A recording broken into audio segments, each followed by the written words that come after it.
Hello everyone, this is Judy coming to you from my scrapbook loft. Let me stop the shaking there. That arm's shaking there on that holder. And I am here with hashtag Tea Tuesday that is hosted by Life with Patty and Kathy's Favorite Things and inspired by Hey Aim. Hey ladies!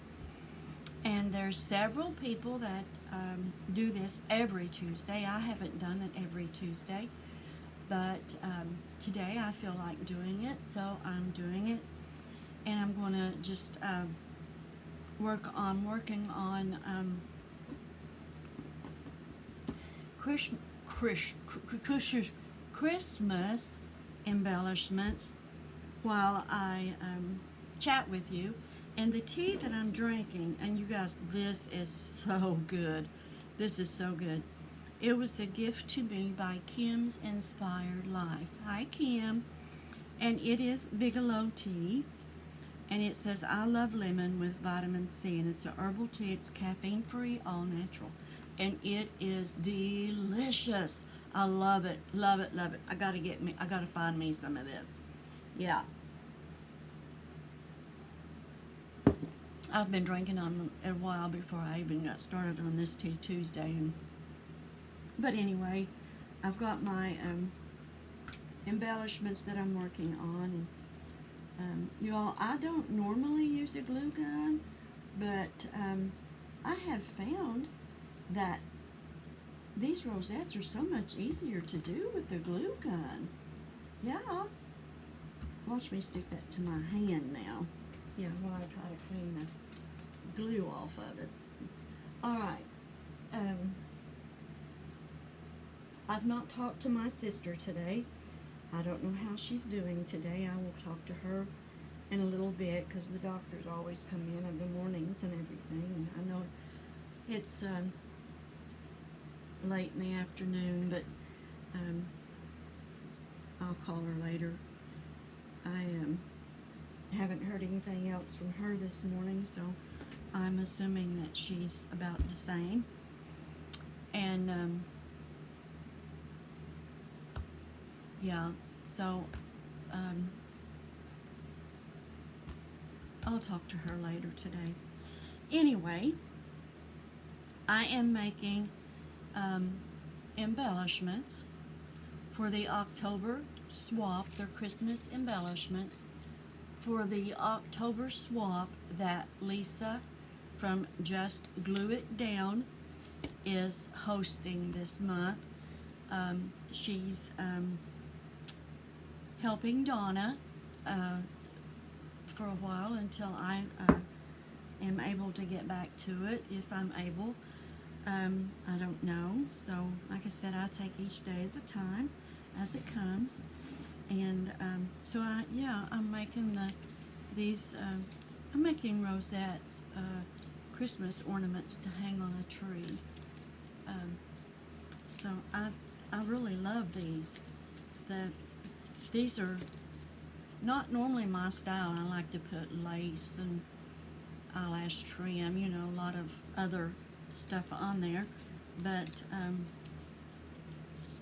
I made these a little simple and clean, is that what they call it? So I've got those and I like them, so I thought I would make some more for the swap this month. If you all don't know Lisa, please go over and sub to her channel. It's Just Glue It Down. And Kim's Inspired Life, who has sponsored the tea for me. I'll put all these ladies' links in the description box below. Okay. I'm going to start working on a rosette while we chit-chat a little bit. I don't really have anything to chit-chat about.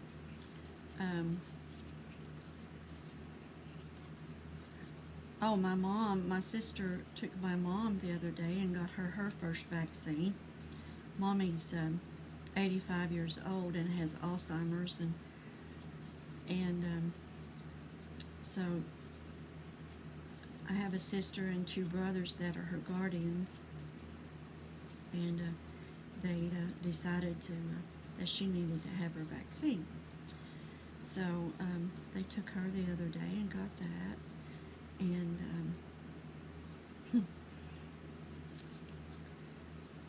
she calls me Mommy. I am now Mommy's mommy. Yeah, she calls me Mommy. And one day she called me Juju. And that's what my sister's grandchildren, they call me Juju, Aunt Juju. And one day Mommy called me Juju when she was at my sister's house. She lives with one of my brothers now. He's putting in some time to care for her, to give Sis a break, and yeah. If you all don't know the story about why I don't take care of my mom, have I got time to tell you about that? Let's see, 6 minutes into it. Well, my mom got sick. I knew she was getting sick before this, but you know how you are. You never want to admit this stuff. Anyway, on May the 17th, 2013, Mom had a spell. She passed out. And the ambulance came. They rushed her to the hospital. Her heart rate was like 200 something. I can't remember the exact number, but it was way up there. She was ready for a stroke, a heart attack. And so Mommy, I do have to have my glue for the ends here. We took Mom to the hospital. The ambulance took her, and we get to the hospital, and they're going to give Mommy medicine to slow down her heart rate because it's boom, boom, booming so fast, you know. So, and she refuses. She does not want that medicine. She says, "I'm not a druggie. I'm not taking that. I'm not a druggie." So I was the only one with her at the moment, and I told her, "Mommy, if you don't take this medicine, you're going to die." So she looks at the doctor and she said, "Am I going to die?" And he said, "Ma'am, if you don't take this medicine, your heart rate, with your heart rate the way it is, yeah, you're going to die." I said, "So Mommy, you're taking that medicine." So she takes the medicine. But then she refuses anything. She refuses. And nobody has power of attorney or anything, you know. Doctors let her make her own decision and all that. So, the other kids, I'm the oldest of 15, so the other 14 and all their spouses and their children come. And my spouse and children are at home because there's so many of us. We didn't want to overwhelm the doctors in the hospital too much. Anyway, so they all come because some of them, they can't. Never mind, I won't say what was going to come to mind on that one. Anyway, they came, and one of them said, "If Mom don't want to take that medicine, she don't have to. She's ready to go home."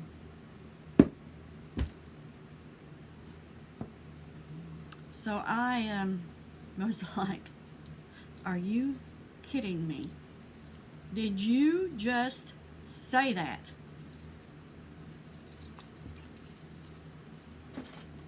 and said, she's taking this medicine.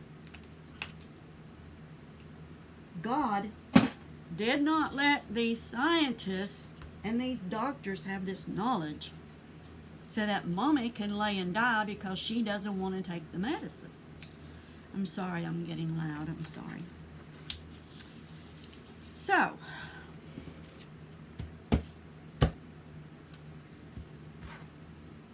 that was strike number 1 against me with 12 of them.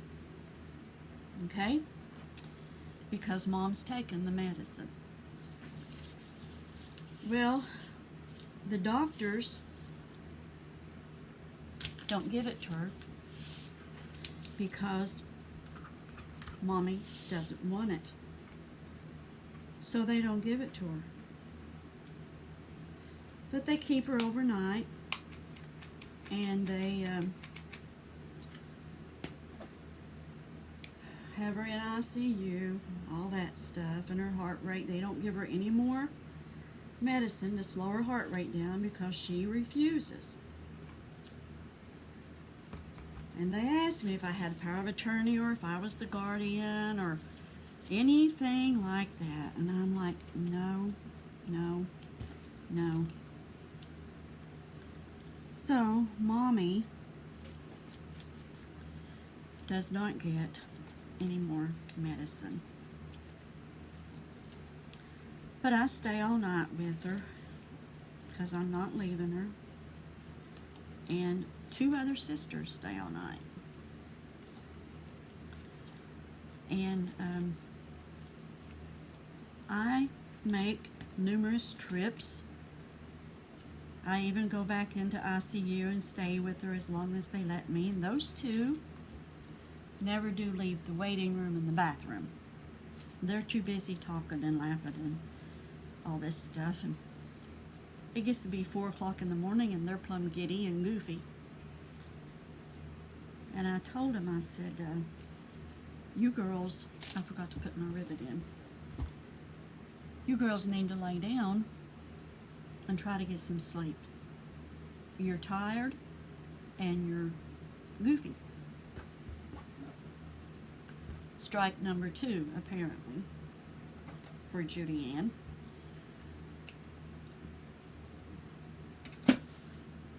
So they put Mom in a room, and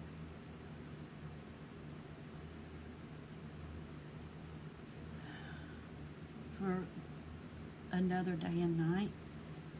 I don't know why they just didn't send her home since they weren't giving her no medicine, but anyway, me and one of the sisters, I was going to stay. I was not going to leave Mommy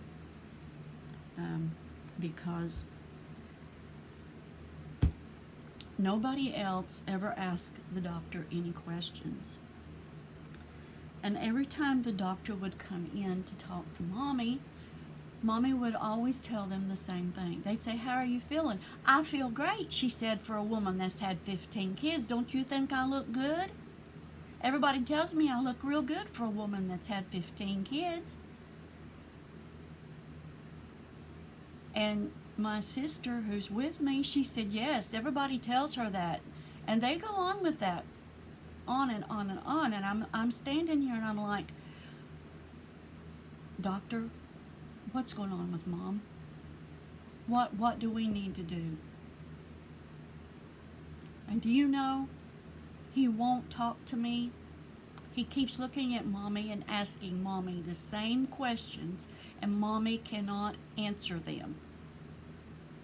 She still talks about, she just kept talking about other things, about her kids, how many kids she had, and how good she looked. I mean, it was over and over and over, and the doctor couldn't see or wouldn't see, would not agree, because nobody had power of attorney or guardianship. So anyway, some of the other kids, they start coming in, and 2 of my sisters that come, there's 9 girls, by the way, counting myself. two of my sisters start coming in, and they want to talk to me in private. So they asked me to go to the waiting room. So I go to the waiting room with them. First sister I did with her, and then the second sister come and I did with her. Well, when I come back, the sister that has stayed with me was madder than a hornet. Strike number 3 for Judy Ann with Tammy. Yeah. Madder than a hornet. She was so mad. And she was supposed to stay with me that night. Well, she leaves. She's so mad she leaves. And she hasn't spoke to me, I bet 10 words since May the 18th of 2013. Yeah. So we stay, and they send Mommy home. I bring Mommy home, and I'm looking at her chart. They released her with a chart.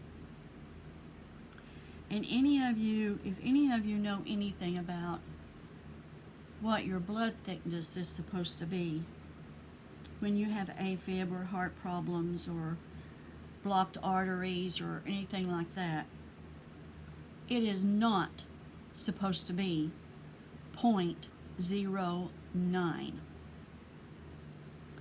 So they send her home with a beta pace, which is a heart pill to regulate your heart, and they send her home with Coumadin, a blood thinner, because the doctor said that she could have a stroke. Why they didn't give her these in the hospital, I don't know. But anyway, they sent her home with the prescription, so I stop at the pharmacy and I get them filled. And I pay for them, and I bring Mommy home. And I'm reading all the pamphlets, trying to learn everything that I can about what, Mom, what her heart was doing and everything. And one other sister, Sheila, who is still with me today, she is with me. So she and I work out a schedule. Mom does not want to take any of this medicine. And my 12 of the brothers and sisters says she doesn't have to if she don't want to. Just don't give it to her. She don't want it, don't give it to her. But me and Sheila were like, no. That's not happening. I'm not ready for Mommy to die. You all might be, but I'm not. So Sheila and I work out a schedule, and we work it out with the baby brother, his wife. She lives across the road. She gives the medicine of the mornings at 8 o'clock. And Sheila and I would take turns going down every day at 6 o'clock to give Mom her medicine at 6 o'clock. So we do that for a year. Me and Sheila, every day. We take turns. If one of us couldn't make it, we called the other one. We would have to go give Mom her medicine, and their other siblings sitting there in the house with her because they refused to give it to her because she didn't want it. Maybe I was wrong. I don't know, you all. I don't know if I was wrong or not. But that was 2013. Mom's still living. She might not know me today, but she is still living. So, because Sheila and I guess we willed it for her to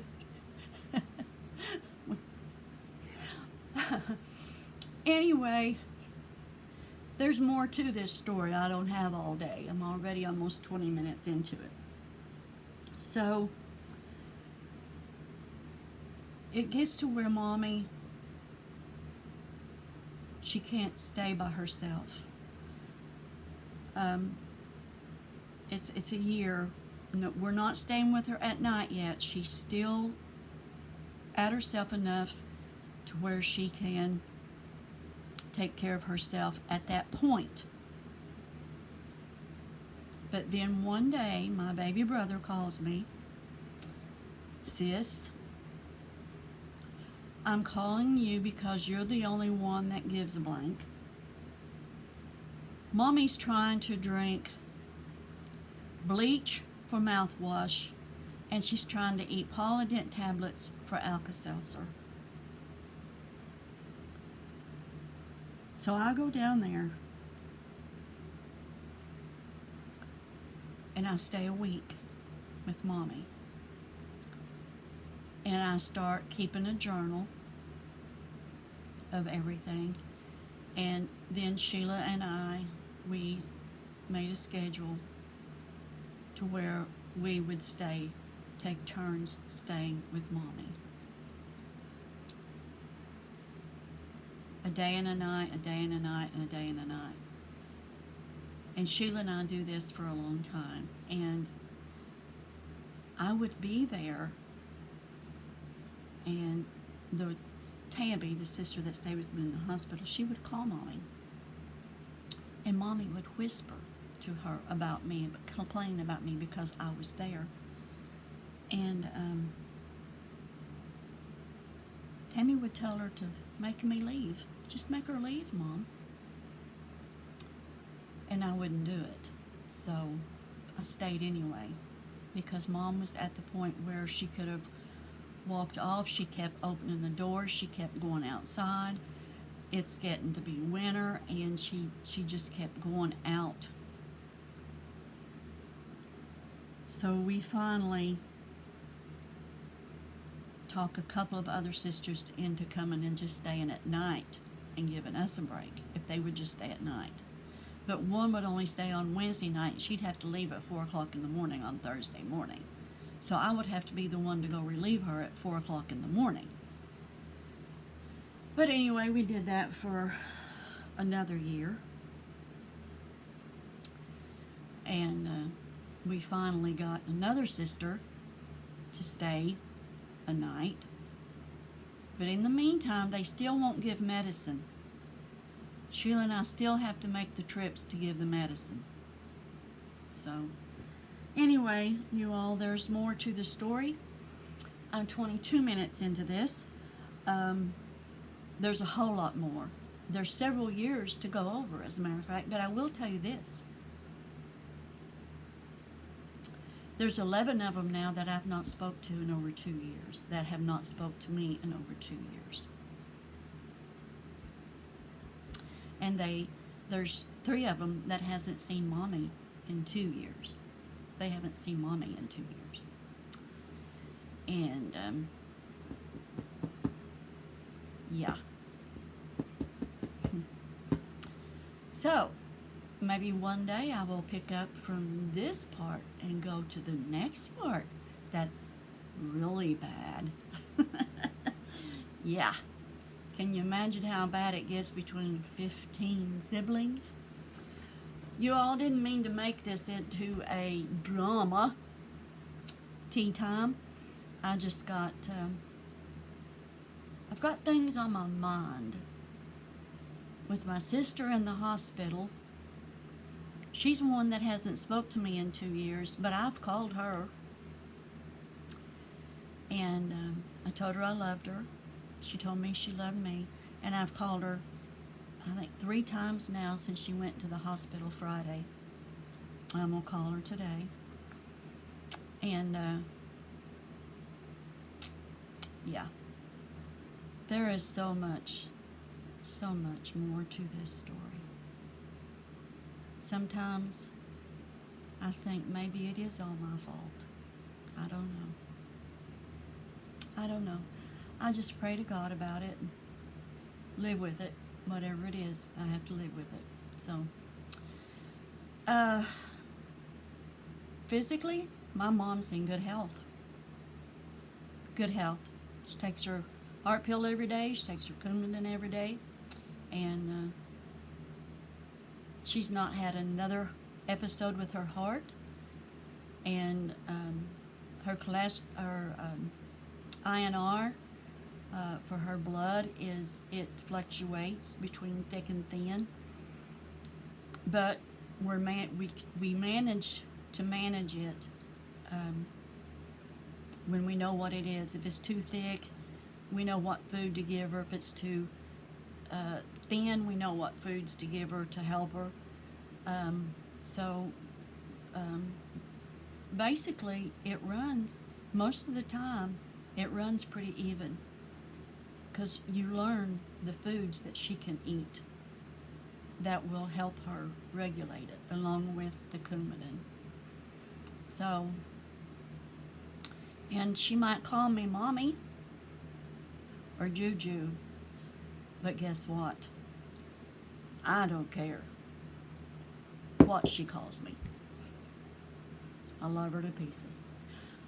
Okay, you all, I am through dramatizing here. I love you all. I want to thank all of my new subscribers, and I want to thank all my old subscribers, returning subscribers. You're not old. I love you all. Thank you all so much for watching.